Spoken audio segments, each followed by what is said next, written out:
She said my name like it meant something. Like she'd been holding it in her mouth too long and finally let it slip. We were alone in her office, the kind of quiet that hums in your ears.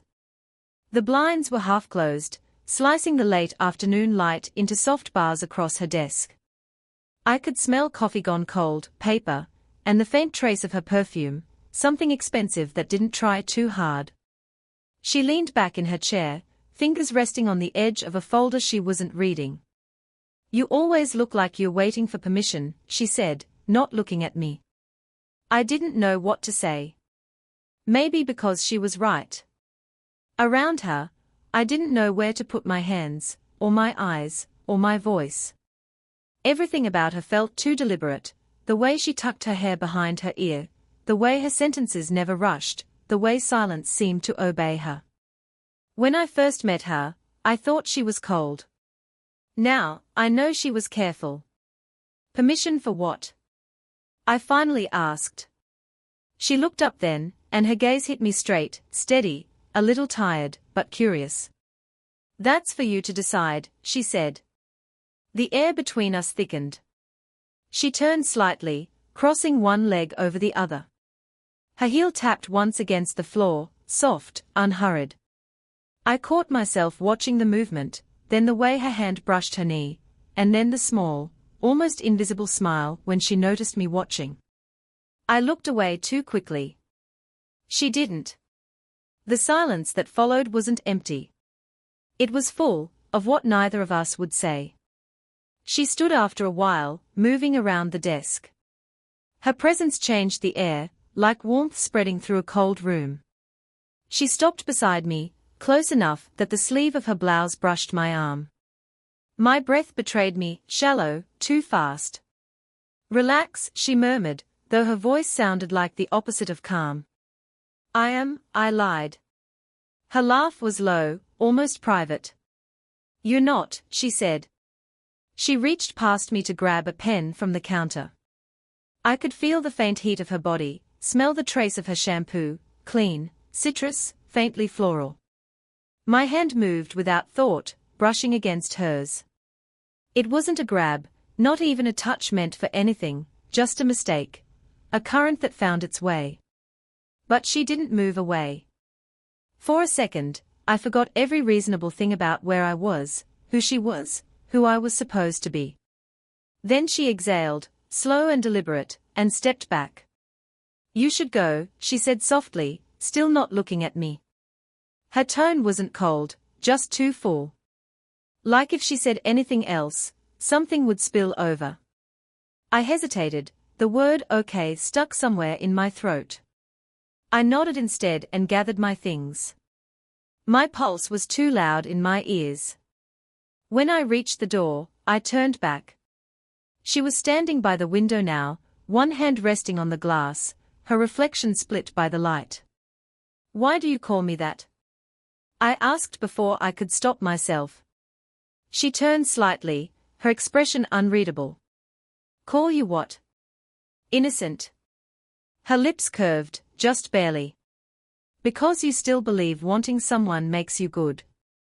And before I could understand what that meant, the door opened behind me. Someone else's footsteps, a voice calling her name. She didn't look at me again. But her fingers tightened around the pen I'd brushed moments earlier, and didn't let go. She didn't mention what happened in her office. Not in the emails, not in the quiet nods when we passed each other in the hall. But something shifted. She'd begun to hover near the edges of my day, in a glance that lingered too long, in the way her voice softened when she asked for help with something she could easily do herself. And I noticed everything. The faint crease near her mouth when she hid a smile. The sound of her laugh, rare and low, like it had been tucked away for years. I told myself I was imagining it, that she was just kind, just older, just out of reach. But she wasn't kind. Not really. She was careful. Careful the way lonely people are, when they know how easily something can slip away once it starts to matter. I learned, through fragments, that she'd been married once. Long ago, she said one afternoon when the rain pinned us both inside the building. She said it without detail, as if the story belonged to someone else now. I didn't ask more, but her silence told enough, that she hadn't been loved in a long time, not the way she deserved. And maybe that's why I couldn't stop watching her. That evening, we stayed late again, her by the desk, me at the filing cabinet pretending to finish work. The air smelled faintly of coffee and rain. She was writing something by hand, her hair falling loose from the clip. The lamplight touched her skin, and for a moment, she didn't look older, just softer, unguarded. "You stare too much," she said suddenly, not looking up. "I wasn't," I lied. Her pen paused mid-word. "You're terrible at lying." I swallowed. "Maybe I'm just bad at pretending." That made her look up. Her eyes searched mine, and the room seemed to tilt, every sound outside blurring away. She rose from her chair, walking toward me slowly, each step unhurried, like she was giving me time to stop her. But I didn't. She stood close enough for her breath to brush my jaw when she spoke. "Do you know what you're doing?" she asked quietly. "No," I said. "Do you?"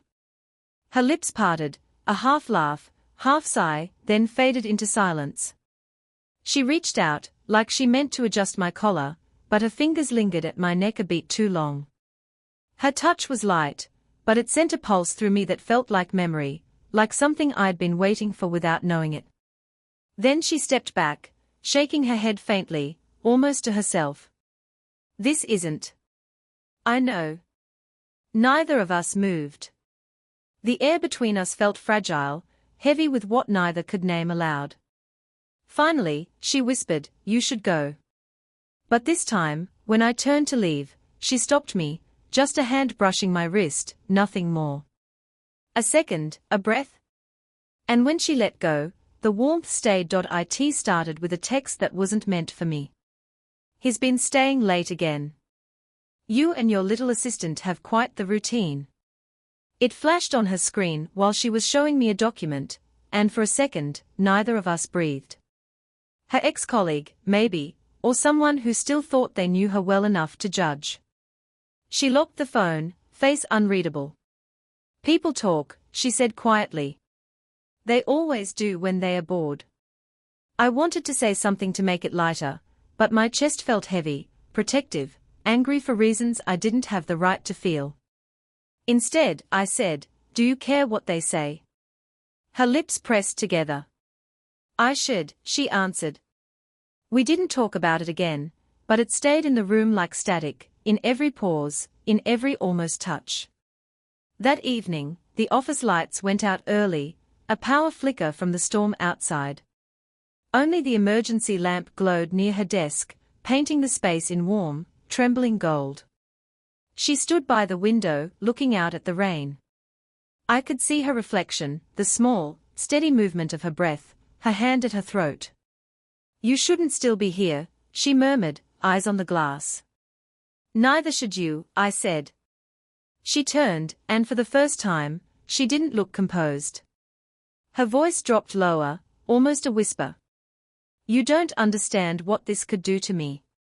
"I'm not asking for anything," I said, though even I heard how untrue that was. She took a step closer. "Then why do you look at me like that?" My heart beat too loud. "Because you look back."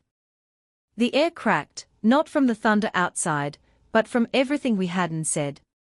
She moved closer still, until I could feel her warmth, her perfume, the tremor in her breath. My hand lifted, just enough to graze the sleeve of her blouse. She didn't move away. Lightning flashed, and for a heartbeat we were caught in it, two shadows, faces inches apart, every reason to stop and none that felt strong enough. Then the sound of the door handle. We jumped apart, too sharply, too late.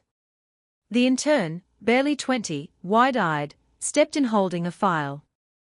"Oh, sorry, I didn't know anyone was still." "It's fine," she cut in, her voice smooth again, too smooth. "Just reviewing notes." The girl nodded and left, but the air didn't settle. My pulse still raced, hers, I could almost hear. When the door clicked shut, she laughed, soft, shaky, not amused. You see? That's what I mean. I nodded, though my throat was dry. Yeah? But when she reached for the file on her desk, her hand trembled. I covered it with mine before I could think. She froze. The rain outside hit harder. We can't, she whispered, though her fingers curled against my palm instead of pulling away. I leaned closer, my voice barely sound. Then tell me to stop. She didn't. Not that night. I didn't see her for 2 days. No messages, no late evenings, no just one more file, excuses. The silence felt deliberate, punishment, maybe, or self-protection. On the 3rd day, I found her alone in the small break room, sleeves rolled up, pouring coffee that had gone bitter hours ago. She didn't notice me at first. Or maybe she did and pretended not to. You're avoiding me, I said quietly. She didn't turn. I'm correcting a mistake. My chest tightened. Which part was the mistake? Her hand paused mid-stir. You know which. The words stung, but underneath them was something rawer, the tremor of someone trying to hold a line that's already broken. You think I don't know what this looks like, she said, voice steady but eyes distant. People will think I'm pathetic. Desperate. That I should know better. I stepped closer. Do you? That made her look at me. The air between us thinned, full of everything we hadn't said since the night of the storm. Her jaw tightened. You're young. You'll forget me by next year. I shook my head. You don't get to tell me what I'll feel. She laughed softly, without humor. You think this is about feelings? Then what is it about? Her eyes flicked to mine, then away. It's about control, she whispered.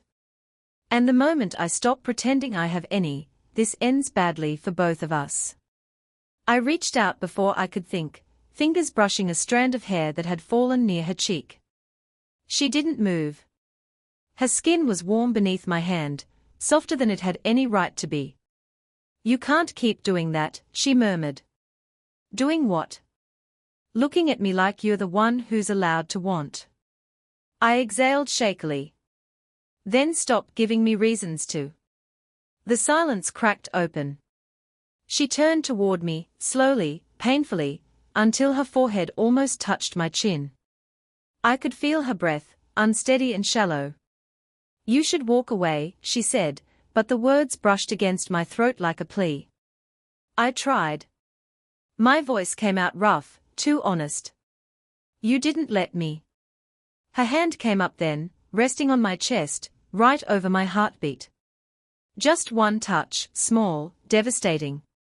Her eyes closed, and she leaned in a little more, like the world had narrowed to that inch of space between us. I bent my head, and for the briefest moment, everything else disappeared, the office, the noise, the risk. Just her, trembling and real. Then her phone buzzed. The sound shattered everything. She stepped back, breath breaking, eyes wide, caught between relief and regret. Don't, she said, more to herself than to me. Don't make me forget why this is wrong. I swallowed hard. You already have. Her gaze met mine, raw, desperate, undone. Then God help us both. The storm outside had passed, but it left the air heavy, the kind that makes every breath feel like memory. She called me into her office the next morning. Her tone was clipped, professional, but her eyes wouldn't stay still. Close the door, she said. I did. She held a printed email in her hand, the paper trembling slightly. Someone saw us, she said quietly. After hours. They sent this to HR. My stomach dropped. Her name, mine, and a single line in black text, it's becoming obvious. She's crossing boundaries. I stepped closer. That's not true. She gave a small, broken laugh. Truth doesn't matter here. Perception does. I wanted to reach for her, to take the paper from her hand, to undo the fear tightening her shoulders. Then let them talk, I said. She looked up sharply. You don't understand. They'll drag me for this. I worked years to be taken seriously, to be more than, she stopped herself, voice catching. More than a rumor. Her eyes glistened, but no tears fell. She was too proud for that. Who sent it? I asked. Her jaw clenched. It doesn't matter. It does to me. She turned away, her reflection caught in the window's faint glare. It was my ex-husband, she said after a long pause. He still knows people here. The word husband lodged itself somewhere in my chest. Why would he? Because he always hated that I could still be wanted, she said bitterly. Even by someone younger. Especially by you. The room fell silent. I took a step forward. She didn't move away this time. I could see the faint tremor in her hands, the way she was holding herself together out of habit. You could deny it, I said. Say it's not true. Her voice lowered. Could you? That question hit deeper than anything else. I thought about every stolen glance, every near touch that burned too long, every breath caught between us, and I knew I couldn't lie about it. She must have seen the answer in my face, because something softened in hers. The fear didn't leave her eyes, but it changed shape, became something almost tender. You shouldn't have to lose anything for this, she whispered. Then don't make me, I said. Her hand lifted, almost involuntarily, tracing the air between us. When her fingers touched mine, it wasn't defiance. It was surrender. This can't fix anything, she said, voice trembling. I'm not trying to fix it, I murmured. I just don't want to pretend it didn't happen. Her breath caught. The space between us dissolved again, one heartbeat, one inhale. Then she pulled her hand away, slowly, painfully. If we are caught again, she said, almost to herself, I won't have a choice. Then we'll be careful, I said. She looked at me for a long time, searching, afraid, wanting. Then, finally, she whispered, you don't understand. I think it's already too late. That night, I went to her apartment. I didn't plan it. I told myself I just needed to talk, to make sure she was okay after what happened. But when she opened the door, hair undone, wearing a soft grey sweater, and that same perfume I could never forget, every reason I'd rehearsed disappeared. You shouldn't be here, she said. I know. She stepped aside anyway. The room was quiet, too quiet, one lamp burning low, the faint hum of rain against the window. She poured tea, but neither of us drank. I could see the exhaustion in her face, the strain in the way she held herself together. You could still deny it, I said. Say there was nothing between us. She let out a breath that wasn't quite a laugh. You think that would make it true? I didn't answer. She didn't look at me, but her voice softened. You've made this harder than it should be. I took a step closer. And you made it impossible to stop. Her eyes finally met mine, tired, fierce, full of something she couldn't hide anymore. This isn't fair to you. Stop deciding what's fair for me, I said quietly. Just tell me what you want. That silenced her. The rain deepened outside, tapping like a heartbeat against the glass. Then, slowly, she reached up, her hand brushing my jaw, light as breath. I want it to be simpler, she whispered. I want to stop thinking about you every time I'm alone. I want to not want this. I caught her wrist gently. But you do. Her eyes closed, and her voice broke just a little. Yes. The word hung between us, fragile and final. I leaned closer, my forehead resting against hers. I could feel her breath, uneven and warm, the way her body trembled with the weight of what she'd just admitted. My hand found hers, fingers fitting like they were meant to. You don't have to be careful now, I whispered. She laughed softly, trembling. That's exactly why I should be. We stood there, suspended, inches apart, everything unsaid pressing closer than our bodies ever had. She reached up again, this time her hand slipping into my hair, her thumb tracing the edge of my lip like she was memorizing it. And for one fleeting heartbeat, the world disappeared. Her eyes opened, unguarded, alive, and I saw it, all the fear, the longing, the ache she'd hidden behind years of control. Then she leaned in. Not a kiss, not yet. Just the smallest tilt forward, the moment before surrender. I can't undo this, she whispered. Then don't. Her breath caught, and she let out the smallest sound, half relief, half ruin. When our foreheads touched again, it wasn't about breaking rules anymore. It was about recognizing something neither of us could hide from. She didn't move away this time. Neither did I. And for once, the silence between us wasn't restraint. It was understanding. Morning came slow. The kind of pale light that doesn't rush to fill a room. She was sitting by the window, knees drawn up, sweater slipping off one shoulder. A mug of tea rested in her hands, untouched, cooling fast. I watched her from across the room, not wanting to break the quiet that had settled between us like a fragile truce. When she finally spoke, her voice was soft. Do you regret it? I didn't answer right away. I walked closer, stopping just behind her. The scent of her shampoo still lingered, faintly citrus, faintly her. No, I said. Do you? Her lips pressed together. I thought I would. She turned slightly, eyes finding mine. But I don't. For the first time, there was no defense in her gaze. No walls. Just honesty, raw, steady, terrifyingly real. She sighed. You know this isn't easy, right? People will talk. They already are. I don't care. She smiled, small, disbelieving. You say that now. I'll say it tomorrow too. Her eyes softened, and she reached out, fingers brushing mine.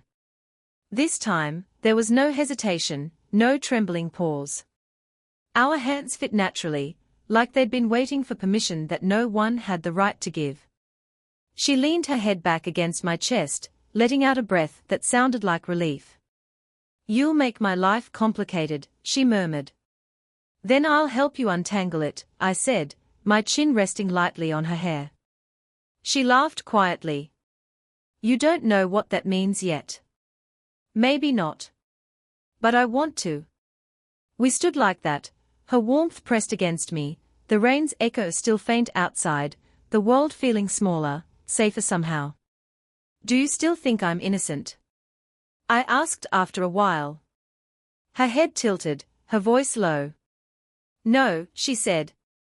Not anymore. I smiled. Good. She looked up at me then, and something unspoken passed between us, something that didn't need language. She touched my face, tracing a thumb along my jaw, her fingers brushing the edge of my collar. The gesture was simple, tender, the kind of touch that says I'm still afraid, but I'm staying anyway. When I bent to kiss her forehead, she didn't pull away. Her hand slipped behind my neck, holding me there just long enough to make the moment real.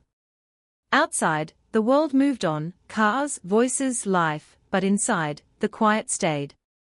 Later, when she finally turned back to the window, she said, You know, I thought I was done feeling this way. I didn't think I had it in me anymore. I squeezed her hand gently. Maybe you just needed someone who reminded you how. She smiled, not looking at me. Maybe. And in that soft morning light, with her hand still in mine, it didn't feel like something forbidden anymore. It just felt right, two people, flawed, human, finally choosing each other. Did you enjoy the story? What kind of stories would you like to hear next?